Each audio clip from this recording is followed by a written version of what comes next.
Hi, I'm Neil, writer, producer, GM, and your guide through these last perilous stretches of the Feywild. This is part 4, if you can believe it, in a series on adapting the Wild Beyond the Witchlight. In this last video, we are going to cover Thither, Yawn, the Palace of Heart's Desire, and we're also going to spot opportunities for personal quests to enhance the story you and your players are telling together. Let's push onward to the realm of Thither. Thither is the domain of Skabatha Nightshade, Hag of the Past, and oh hey, some of this villain building is already done if you used her voice during the past-facing prismatic flashes during the carnival. If the players haven't connected those dots already, just do it for them. They should know by now that Skabatha is responsible for warping their pasts into hostile funhouse mirrors. If you feel there are any backstory holes or missed opportunities for your characters, then by all means create more past-facing flashes from their lives. But because we've already dipped into this well, I would instead look to Thither as an opportunity to begin seeding the mythology of the big reveal, Zybilna's true identity. I touched on how to create flashes of Tasha's backstory in the second video in the series, but let's take a moment to talk strategy. When the party is about to arrive in Thither, ask yourself, in your game so far, who is more developed as a distinct character? Zybilna or Tasha?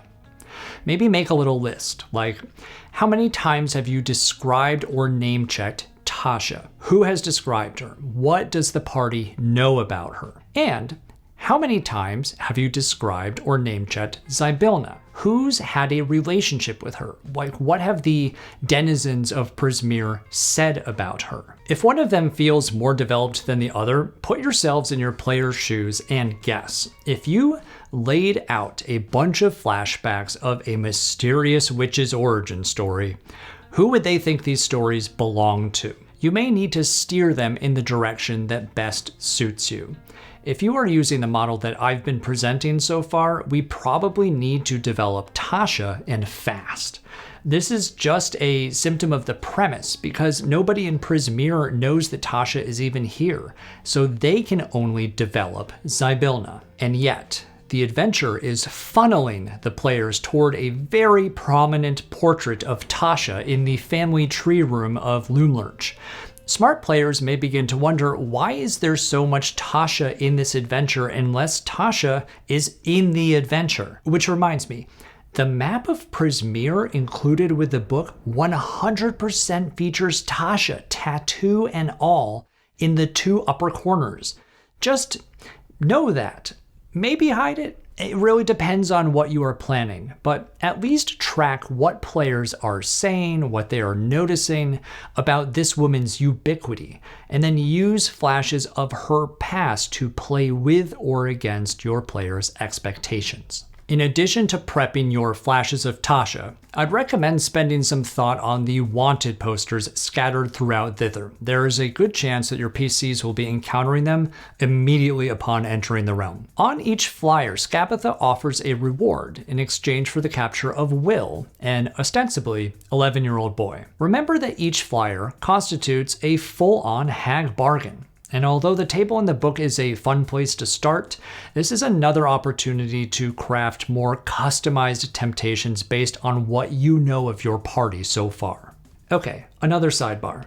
At first blush, the written adventure really seems to want your players to ally with Will and the Getaway Gang to free the lost children in Loomlurch. I mean, who wouldn't? But I have read a lot of DMs online wondering, what is the point of this little backstory for Will in which he is actually an Oni, evil by nature, used to kidnap kids, but currently glamored and shapeshifted and memory altered to be a happy young lad? I think this optional backstory exists to give your good-leaning party a shot at an actual dilemma. If you sweeten the deal that Skabatha is offering, kind of personalizing it for your PCs, the thing that they're going to have to weigh it against is, should we sacrifice this kid for my personal quest? We love a morally gray quandary for the record, but that little bit about Will actually being a reformed monster is an escape hatch to make this flavor of bargain feel less icky. Feel bad about feeding a child to a hag? Well, guess what? Will sucks. He ain't even a kid. Suddenly, a new viable path forward opens up. Speaking of paths, scattered throughout Thither are fairy rings, classically portals between the Feywild and other realms.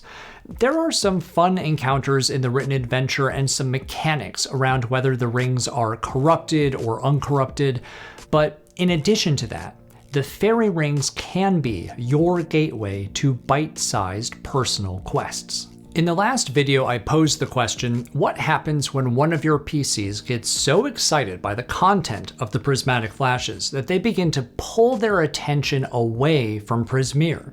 This could be a feature, it could be a bug, depending on your table and your goals as a GM, but to my taste, if a player is excited by a story, that is a strong signal to go there. But what about the rest of Witchlight?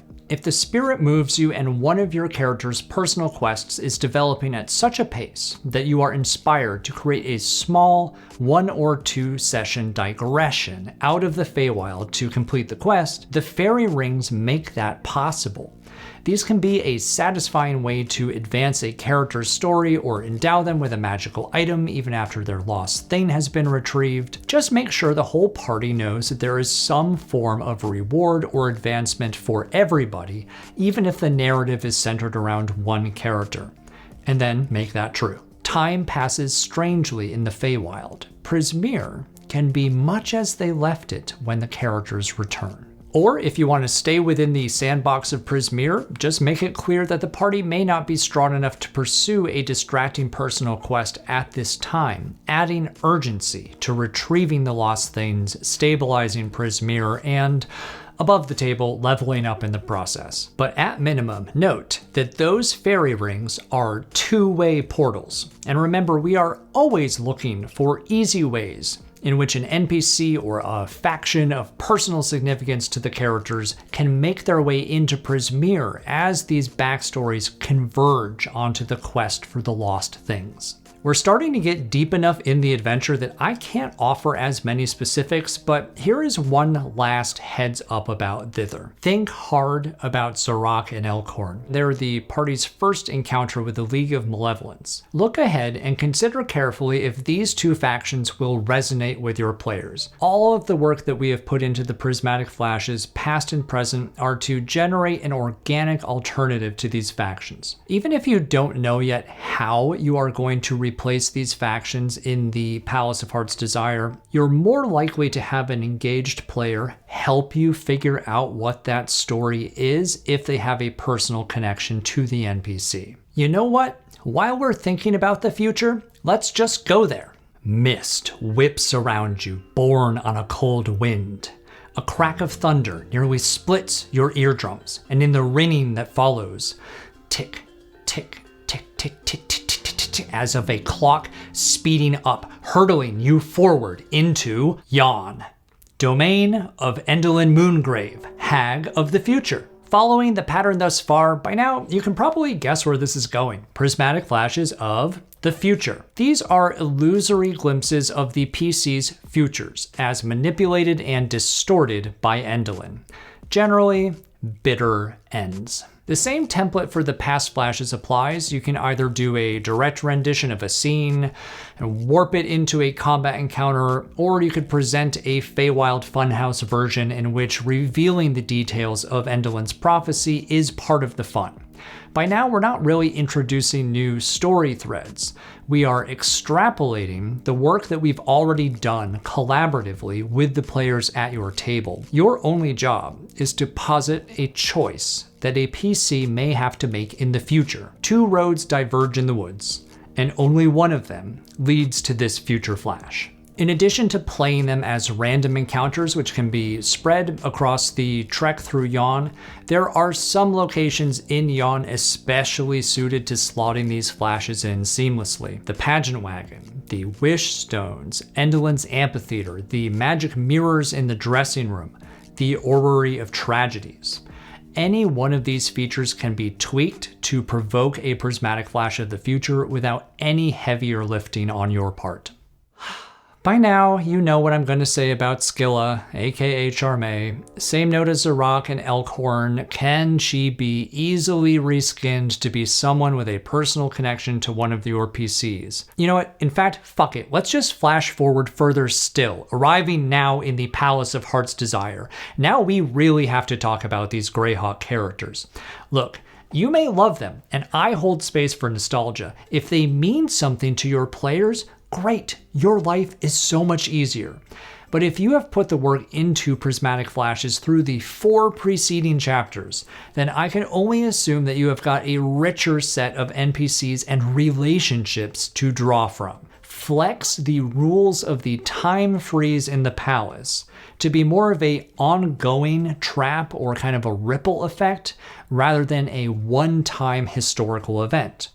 That way, any number of contemporary enemies or allies, probably the ones that you teased in Thither or ones that slipped through the fairy rings in Thither, they can all have tried to make their way into the castle hunting for your PCs, or hunting for Tasha's power, and then accidentally gotten frozen in time, or they're traipsing around the edges of the palace afraid to go deeper. Ambitious GMs may want to stage some larger battle or convergence of enemies or factions upon the Palace of Heart's Desire, to which I say, fuck yeah. But we are, for the sake of this guide, looking for the path of least resistance, which is thinning and reskinning. Let's bring this home.